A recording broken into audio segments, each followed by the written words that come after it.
For anybody that is new here, I am an almost 30-year-old man who is in architecture school right now, and I am doing this series because a whole 5 people have asked me to do this.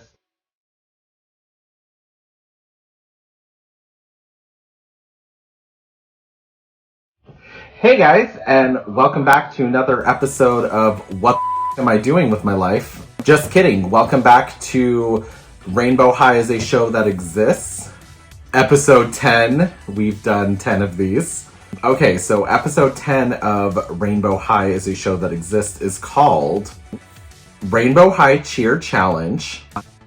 Episode 10, Bring On the Rainbow Cheer, Rainbow High. And that's the thing with these Rainbow High episodes is they always have about a couple titles. I think we should just get right into it and see what's happening at Rainbow High, because it looks like we're finally getting an explanation for why we had a whole entire series of ChEeR dolls. Also, if any smoke comes into view of the camera, don't worry, it's just incense, not this fire commentary that I've been creating. Sorry.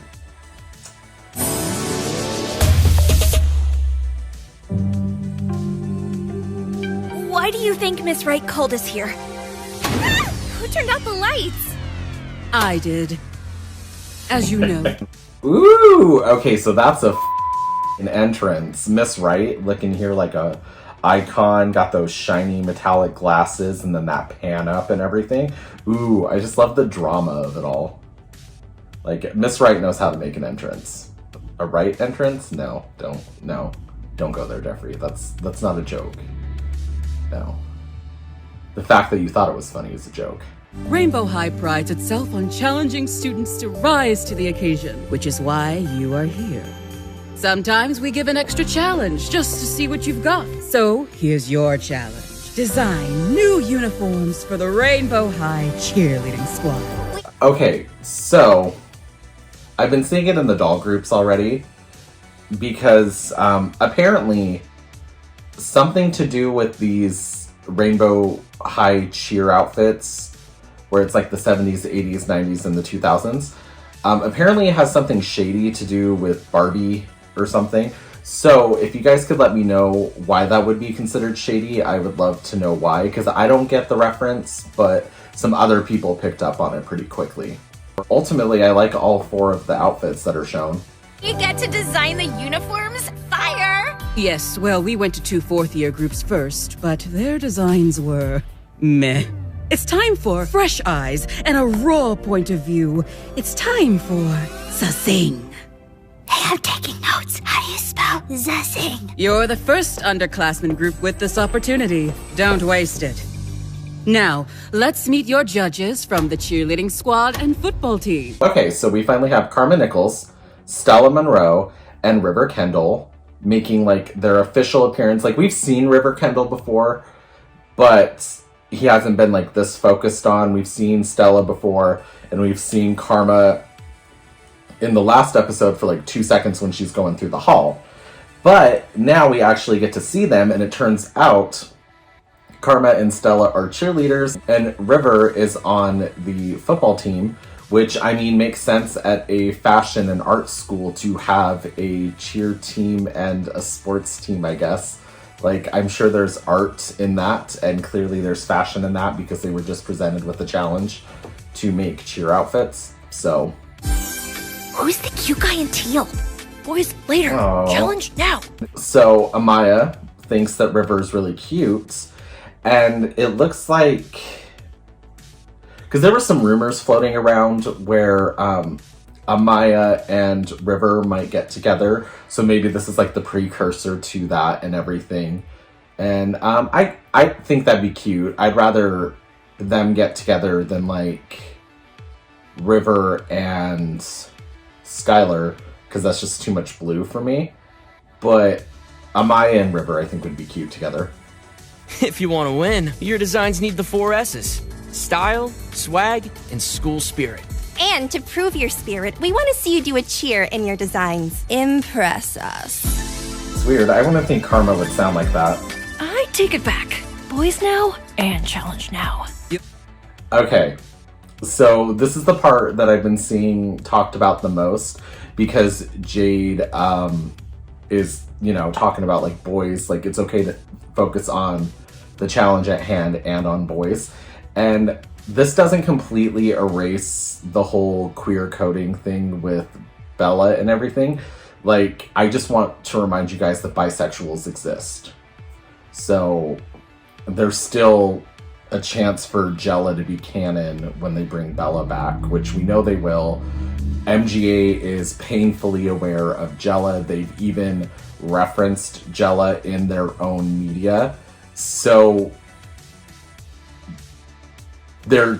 it's still a possibility. Bisexuals exist. Like, Jade can be attracted to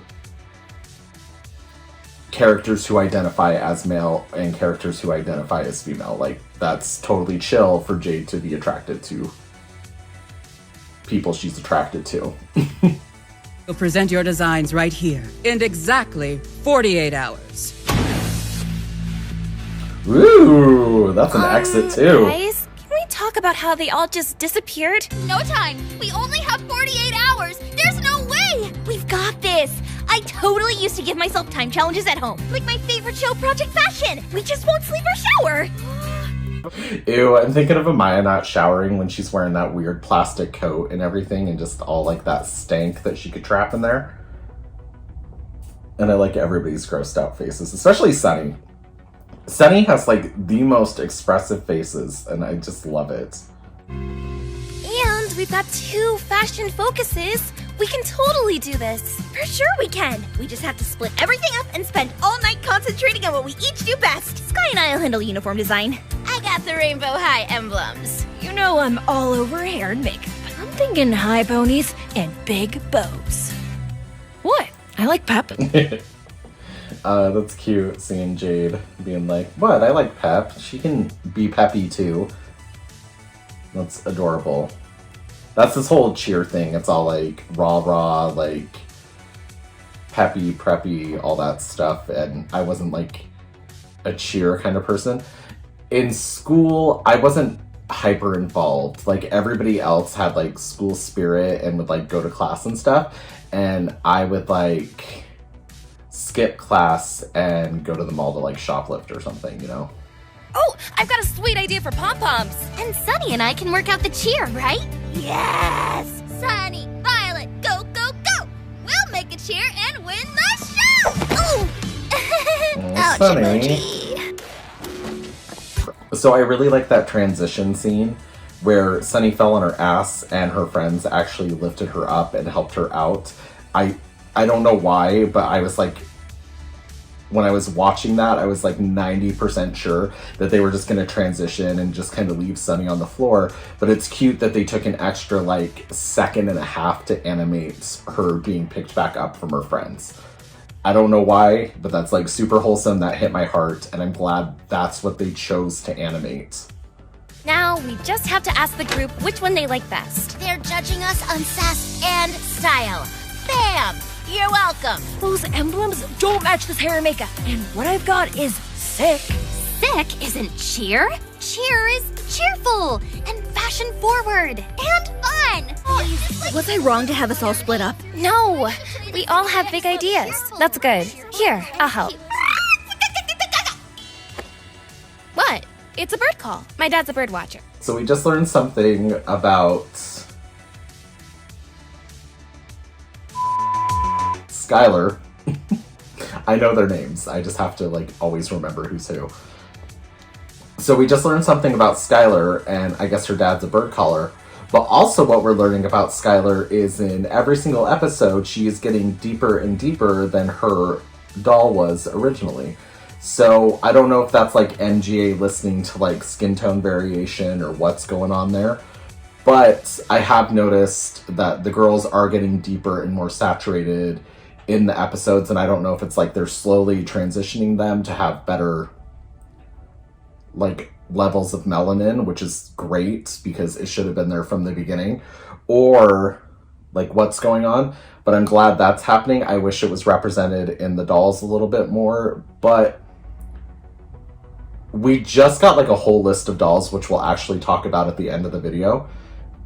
but I'm hoping with all those new dolls that everything will be a little more fixed.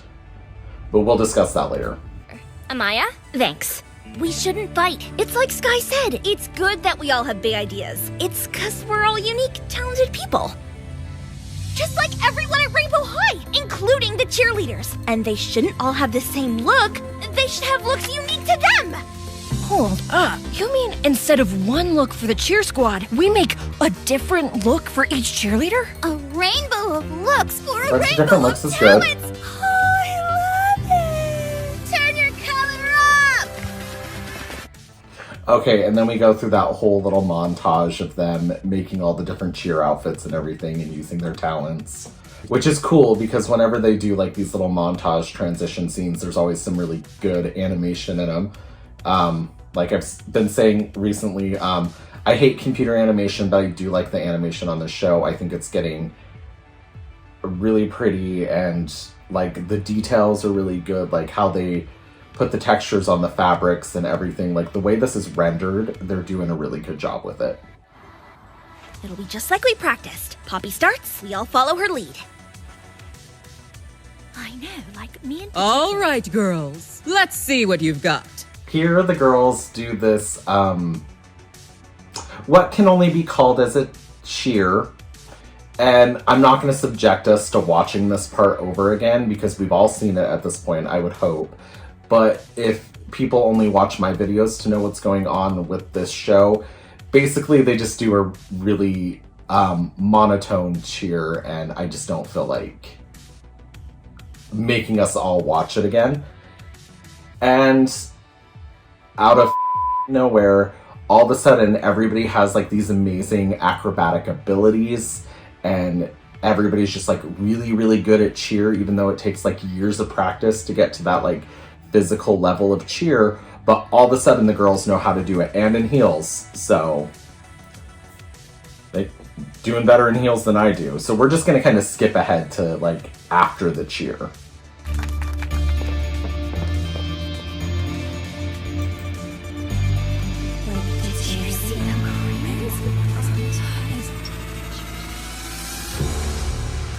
I'm not impressed.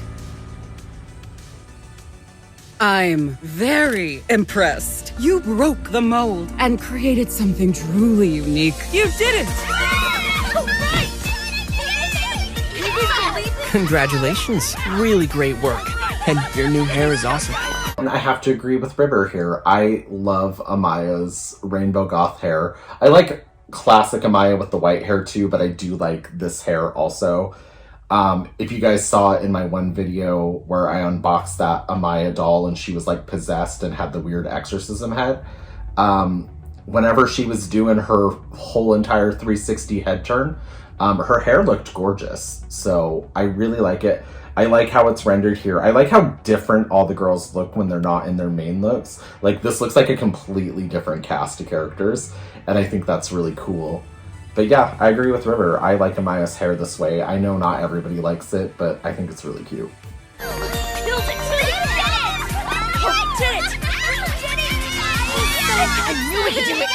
job, Ruby. That was episode 10, and it makes me kind of want some of the cheerleader dolls now, actually. I always wanted Jade, but I think Sunny and Ruby are really cute in their little outfits too. And I have ChEeR Amaya. She's not up right now on display, but I have her. And I don't know, I just think like they're really cute. So in this episode, I don't know, like, there weren't as many Easter eggs in this episode that I picked up on as there were in the last episode. I feel like this was just more of a move the story along finally kind of episode. So it was cool to see that like the underclassmen were given this challenge when they don't usually get a cheer challenge like this. It finally explains why we got a cheerleader line. We get to learn a little bit more about River, Karma, and Stella. We get to see Miss Wright again, who's like a boss-ass bitch. I love Miss Wright. The group is really starting to just accept Amaya into it. And in my last video, I was talking about how I think Amaya would make a really good villain. And that was like based off the fact that like I was like, how did she find out about Bella's set design? Well, it turns out in episode 8, they actually show Bella's set design like on the table, and that's how Amaya saw it. So because I overlooked that detail, I created this whole scenario in my head, which I was wrong about. So while I think it would be cool if like we did get a surprise villain, now my theory that it could be Amaya isn't as solid as I would like it to be. So there's not enough proof there for anything. While Jade is attracted to boys, that does not necessarily mean that she isn't queer. I know speculating on the like sexual orientation of people isn't cool, but these aren't people. They are characters in a show. They are fictional, and it's okay to speculate within a fandom. So if anything, this could just prove that Jade could be bi or even pansexual, like she's just attracted to who she's attracted to. So there's that. I'm still rooting for Jella, even though I hate Jella. I hate saying it, but if I keep saying it, it better happen, otherwise I'm saying it for nothing. Now let's talk about some of these new items that we've been learning about. So the prices kind of skyrocketed there, which I've always talked about how the Rainbow High dolls, I don't see how the price point could be sustainable at the $26, $27 price point. And while we are still getting some $27 dolls, we're also getting a lot of stuff that I think will kind of cover like the gap there. So I guess we're getting like a dorm room play set, we're getting some winter exclusive dolls, and we're just getting like a couple of other play sets and a car and everything. And I think that's cool. You'll probably see unboxings of them on my channel if we get them, especially if they get the dorm room set, because I'm a slut for structures for the dolls, and I would get a structure, especially something like a doll room and everything. So those prices are really high for those items, but I think it could help cover the gap to keep the girls, like the singular dolls, at their $27 price point, if that makes sense. Like they're allocating funds around to keep the price point at the price point it's at. The only thing I'm hoping with Series 3 dolls is we get better quality control. I know people don't want to admit it, but Series 2 had quality control issues. It just did. I'm not saying every doll did. I'm not saying they were all horrible, but it is a fact that Series 2 had a lot of structural issues and weird things happening with like hands falling off, neck pegs not working, weird hair rooting plugs, stuff like that. Like these are facts, these are things that happened. It's okay. You can still like MGA, you can still like their products, and they can still have issues that need to be given constructive criticism. Okay guys, so that was episode 10 of Rainbow High is a show that exists. The screen grab where I got all this information from was from a doll Instagram that I will link down below so you guys can go and check out their content. It's called the Dolly News, I believe, and they have a bunch of really cool news, sneak peeks and stuff of like, especially Rainbow High focus stuff that's coming up. So definitely go check them out on Instagram and everything. And yeah, I will see you guys in another 2 weeks when we get a new episode.